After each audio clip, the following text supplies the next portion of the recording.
So we are going to explore narcissism in parents a little bit more today. Even if yours are healthy, you may know someone whose parents are difficult. I have been raised by 2 narcissists myself, and there are a few things I want to share to help you identify toxic behavior. Are you ready? I can't hear you. 5 signs your parents might be narcissists. Number 1. You always feel on edge with your parents around. Your friends may also pick up on this kind of charged atmosphere when they visit you. So if you catch yourself always feeling relieved when your parents aren't home, like you finally can drop your guard and relax, here's a red flag. Narcissists are unpredictable. You never know when something's coming your way. So being around them naturally feels like walking on eggshells, even if they seem relaxed. This should never be the norm in a family environment. Number 2. They expect you to read their mind. For example, they might want you to do something without telling you about it, and they snap when you don't do what they secretly expect of you. My mom used to put on her angry face for a couple hours without saying anything. She'd sometimes sing, pretend like she's all fine, until she'd suddenly scream at me for, quote, intentionally ignoring something that needed to be done. And just when I was about to take care of it, she would tell me to get lost, and that she would do it herself since I obviously couldn't be bothered to notice on my own. They may also straight out tell you that they don't need your help with something, but they'll secretly expect you to still help them. And when you don't do that, they will get mad at you. Since they expect you to read their mind, they will also act as if you ignore how they feel.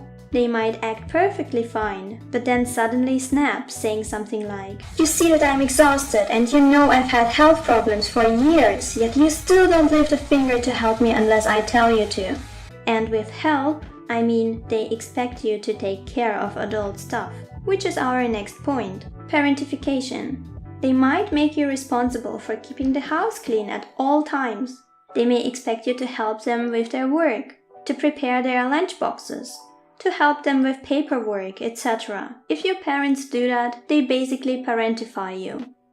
If you have a younger sibling, your parents will expect you to always make room for babysitting. Especially when your parents work different shifts, you can expect them to come up to you and say that for the next 2 weeks you must head home directly after school and be there before they leave for work. They might frequently tell you to make no plans for Saturday afternoon because they have an important thing to take care of and someone needs to look after your sibling. There's no asking, could you? And they make it clear that you're inconveniencing the whole family if you say no, and babysitting is not gonna be an occasional thing. Like in my case, it was a part of my daily life. And my boyfriend was no stranger to babysitting together with me either. We find it funny today, but it's obviously a red flag if you can't go out without having to take your younger sibling with you. The worst thing about it is that they will deny all of that if you ever call them out on this. They might say you're overreacting and that what they ask of you is commonplace. They may also accuse you of being lazy and selfish. Which brings us to our next point. Belittling. If they catch you being upset, they will tell you that you're hysterical, or at least that you're overreacting. My mom always called me a psycho for simply expressing my emotions. They also love to say things like this. "Oh, you think you have problems?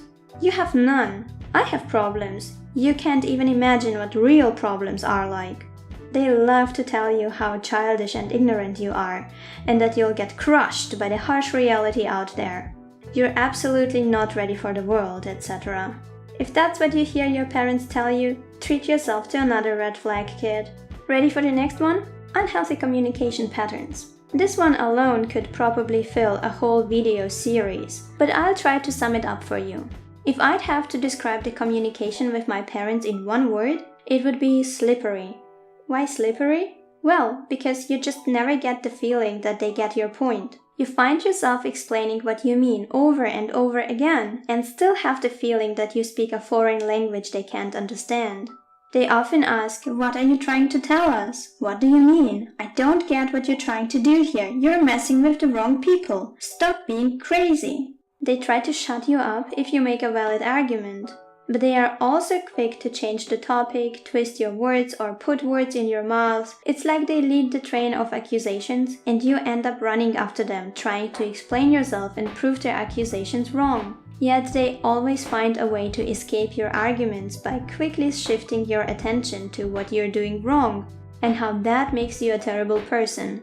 Arguing with them feels like you fell and slipped into a washing machine, and someone turned it on, so now you don't even know what happened anymore. They often contradict themselves and will deny it, even if you have written evidence. If I'd have to pick one red flag out of the whole list, it would be this one. Bad communication patterns are simply the biggest giveaway when it comes to narcissists. Thank you for watching. Let me know in the comments below if you have experienced any of these signs, and drop me a like if you found this video helpful. See ya!